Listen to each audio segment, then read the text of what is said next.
Welcome back to Tools and Track. It has been several weeks and nothing has happened with the Supra. So as I'm due to put out an episode on the Supra, here's 20 minutes of me dancing to lift music.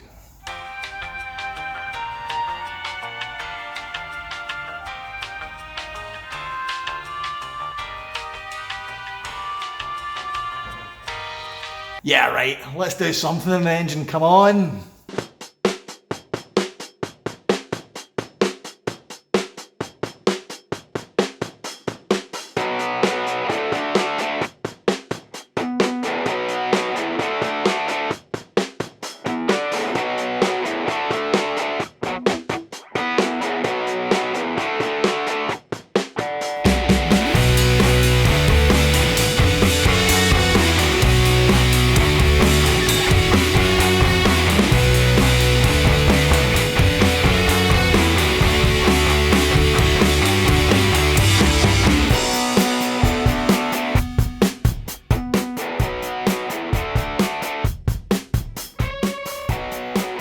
Okay, so this has sat while the block's been away getting work done for several weeks. It is definitely not off the hook though, because we need to make sure the head is workable once the block's been dealt with. So let's get this thing fully stripped and see exactly what we're dealing with. Right, let's talk about head.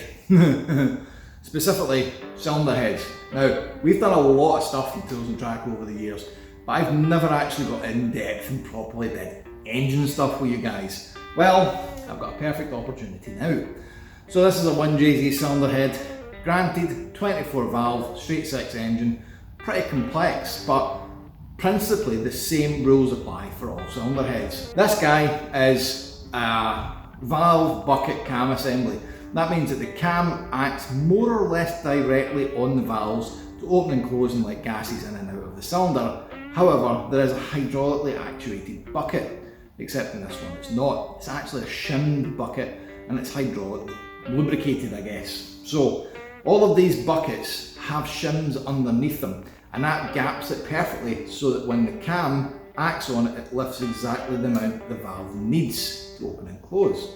So that means they're in an order, a very specific order. Now that explains why we have the rack behind me, because I do need to strip this head and get it properly cleaned, checked, potentially skimmed, and then built back together and ready to go on our new forged engine. So all of these need to come out and be kept in order, and they need to go back in the same way. So what maintenance can we do to this head as well while it's off? All of this lives in oil and it all has moving parts. The problem is, within the chambers there is air and fuel and exhaust fumes coming in and out. None of that really wants oil involved with it. So the valve stem seals are the last defence for any of this lubricating oil getting into the combustion chamber. Bear in mind this car's 30 years old, they're probably due a change. So while we get all this stripped off and make sure the valves look alright, we'll probably put new seals in here as well, just to make sure that it's all belt and braces. That is more or less it. There are options for putting HTS camshafts in this, changing the duration, doing wild things. It just doesn't need it for what I want it to do. Now I know we're forging the bottom end and the 1000 horsepower club could be mentioned, but I don't want that. I want a good, strong, stable engine that will take a bit more power and a lot of abuse. None of the head really needs altered for that to happen. It just needs to be new and reliable. So that's what we're going to look at now. So first steps first, let's get it into its bare bones. So this part here is where our cam gears used to live. So this is the front of the engine.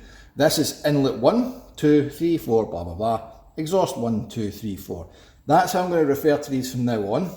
And that's how they'll come apart, be logged and put back together. So to take the buckets out, you need a very, very specialised tool. A mag pen.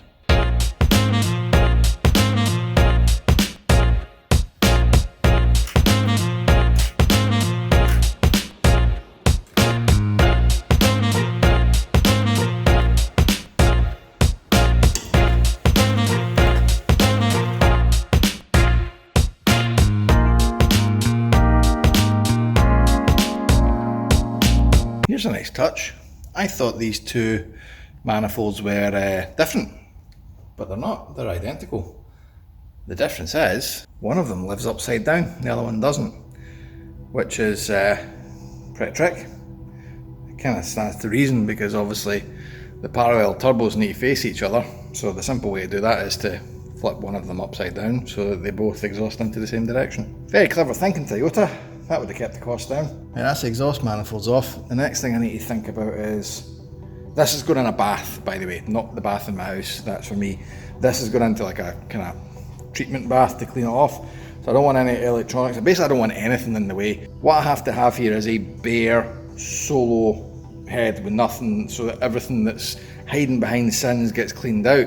Therefore, all sensors, gubbins, to be honest, majority of the studs, old gasket, all of it needs to be cleared off, which is why we're going to town in this. So the reason I also took the buckets out before I did anything else is I'm probably going to have to stand this head up on end to do some of the operations I want to do it yet. The buckets are loose without a cam in it, so they've all fallen out and got in the wrong order. So now that we've got the buckets out and the exhaust head's off, we can probably stand this up and it'll be a damn sight lighter than what it was. So I might give that a go next. Right, this is the intake side of the head now, and it's a lot less congested. In fact, I've only got a couple of things to remove here. I have 2 cam position sensors to take out. Why 2? Because Toyota. And I want to get rid of these 2 studs because they're quite long, they're in the way, and I'm risking bending them when we're fanning around with the head. So, little tip, if you're ever wanting to take studs out, you need to find 2 of the nuts that were on it. You run both of them on, and in this case it's a Nagasaki 10mm nut club again, because everything's a 10mm on this side of the engine. For reasons, oh look, what's this? Elongated washer. Probably going to need that, but not in the head. Right, so once you've got the 2 of them on, 2 10mm spanners, and lock the 2 of them together. Mind how I said it was a 10mm? 12, 2 seconds. So as I was saying, obviously, 12mm. Lock the 2 of them together, a bit like so. And then the one furthest away, because it's locked, will bind against the one that's closest to you and take out the stud. Obviously you can get stud extractors if you're feeling fancy, but that works just as well. Crack them off, launch the stud into the fucking oblivion. And what I'm doing is, this box here by the way, is miscellaneous head.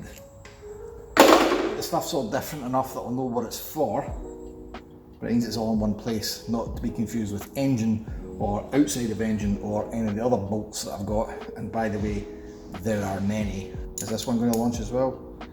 No. Turns out I'm only an idiot half of the time. I'm going to keep these 2 on this one though, because that's clearly the nuts for this.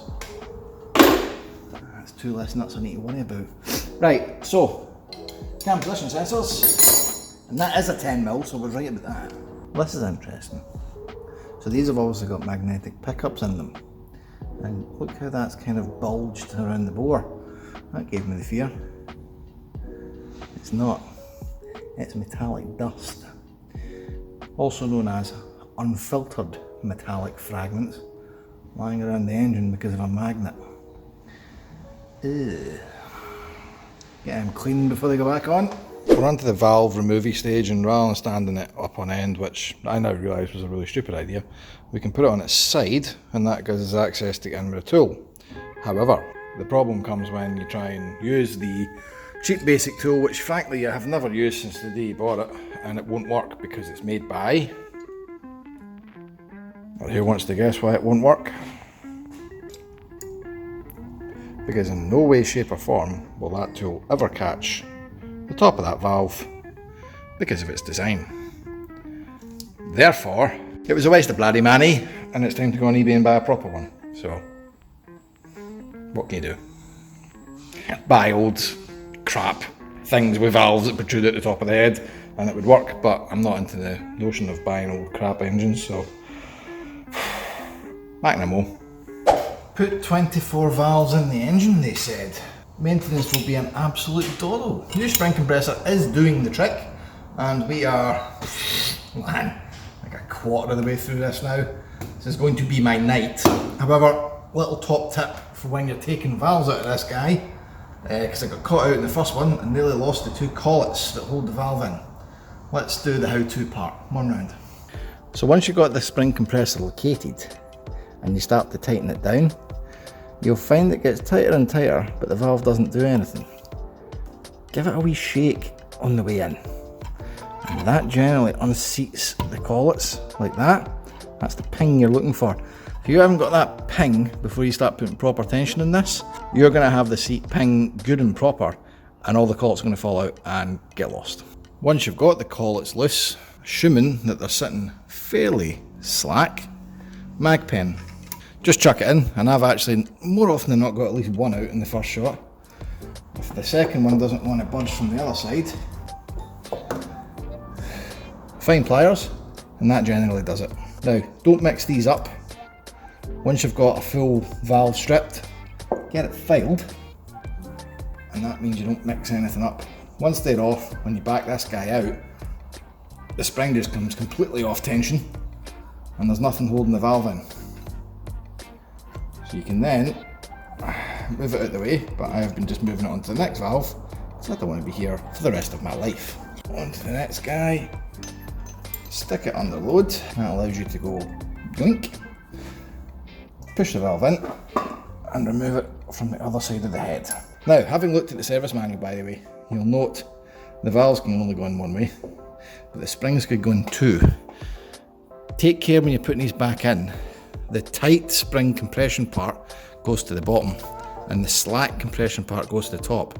These are obviously progressive springs, and they're designed with these tighter coils to live in the head. Frankly, for me more than for you, because I will be the kind of numbskull that'll forget this when we're putting the head back together. That's how they go in. I'm going to carry on with doing all this, and then we're going to look at getting the valve stem seals out, and potentially the valve stems. I'll come to that in a moment. Let's carry on.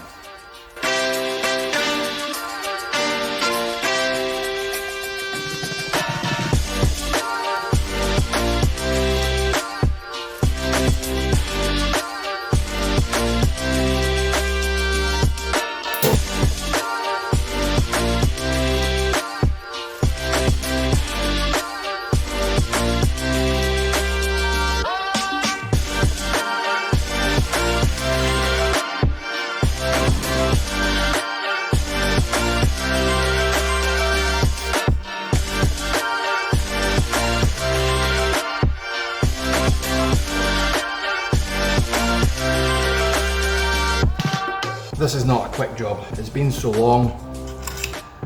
I don't remember a life before the valves. I don't remember much about the human race at all. I have transcended all time. I am now in another dimension. There is only me and the valves. I am both nothing and a god, merely existing simply to remove valves from my head. Existence is just a notion at this point. Life has both ended and become the valve. Remember a few episodes when I said we'll probably find more problems in this than just the block scoring? Case in point. So I have just taken out exhaust valve 5, so cylinder 3, exhaust valve 5, and it came off with a fair old crack, and you know, the pingy nonsense that I had earlier on. This is what I've just found. There's the valve, and behind it was this. Now that doesn't just fall behind the valve, so in typical diagnostic fashion I dug a bit deeper, and the only thing that's missing off of this valve that every other valve has is this. So here's exhaust valve 1, and you can just see there the wee silvery bit, that's the spring, and the rubber bit is the seal, so the spring keeps the seal in place around the valve. Same story for 2, 3, 4. Hello. What's that missing from number 5? The entire valve seal is gone, and that's what's left of it. So it looks like cylinder 3, which has given me no problems at all, by the way, full compression, the engine hasn't been burning oil, but cylinder 3 is completely missing a valve stem seal on the exhaust side. So I am glad that we found this scoring in the block, because it's allowed me to dig in and find many more problems. So this is an engine killer. The rest of this has obviously went around, hopefully been caught in the oil filler, may well have went through the pump, so I want to have a good look at that. But yeah, that would have ultimately failed at some point, and had this had many more bangs by the bucket, which clearly has happened, so we're going to have a look at that in a minute, it could have completely grenaded the engine. Spurred on by that, I've had a look at exhaust valve 5 bucket. There's the rest of what remains. That's the seal part, completely obliterated and embedded into the bottom of the bucket. I mean, we'll be able to chisel that out, and the bucket itself hasn't really received much more in the way of damage. But yeah, fun! We have reached the end of time, and I have all of the valves out of the head. Of course, to quote the great channel Night Ride, we have a situation. Our errant valve stem issue was not so isolated, because every single one of the exhaust valve stems are more or less buggered. Now, there is a bit of a smoking gun with this that I should have clocked earlier on, because if you notice here, the spring seems to be missing the rubber part on the top that would stop it exploding and going everywhere else. Well, so did I not so long ago when I first started taking things off the head, because, well, the first debris I started to find were little bits like this. And it's very hard to actually show you because they're so small. But if I rest it on my thumb, that was one of the first wee bits of debris that I found when I took the rockers off, and I thought, that's probably just schmutz, crap, it's nonsense, it's got by, the oil fill cap when he's been filling up, I don't know, but I was like, what could it possibly be? It's tiny little O-ring things. It's not. It is the tops of the valve stems that have went hard, crumbled, fallen to bits, and dropped into the engine. And it's not just one, it is, I would say, 60% of all of the exhaust valves have gone. Like, the stems are absolutely wiped out. So this is good. I'm feeling positive about this. It's not. I'm clearly the engine's been roasted and absolutely abused, but it's not dead. It can be saved. The head will be fine. We just need to do the things that we were always going to do anyway. Take it, chalk it up, know that what we're doing is an improvement, and just get the f*** on with it. Right. So I'm going to take the rest of the valve stem seals off of it, because the next thing we're going to do is hot bath it. And I'm probably going to pull in a favour to get that done, because I don't really have a hot bath. Once that's done, then the head's going to have to go away, get measured, make sure that the deck is flat and that it's not warped. Once that's done, the same place is probably going to punch out the stems, and I'm going to have to get 24 new stems and get them pressed in. So I'm going to have to speak to the machine shop about this and see if they want the valves as well. Because if the old valves can be reused and just relapped in with new stems, mint. That means I've got a nice sealed head and it's just ready to go on. If not, well, we'll maybe look and see what kind of uprated things we can do. But I don't think putting more powerful springs in is really necessary, is it? I don't know. You tell me, hit me up in the comments below. What should we do at this head? And I don't mean like port polishing nonsense like that. What sensible corrections can we do to this head while it's off? Get in the comments below, let me know what you think. I'm going to go have a think as well. It's getting late. It's time for all things here to have a bath, including me. If you just found this, like, subscribe, bell, all that crap. Everyone who's running up the side of the screen right now, obliterating my ear, those are Patreons. That is found on patreon.com/toolsandtrack. Go have a look. If you can support us, please do, because it is a massive help. You can imagine this is starting to kind of take up all my money, so there's very little left over for low cost, which is what the Patreon helps. So yeah, go have a look. Be awesome. Apart from that, that's it for me for this week. Thanks for watching, guys. Drive safe.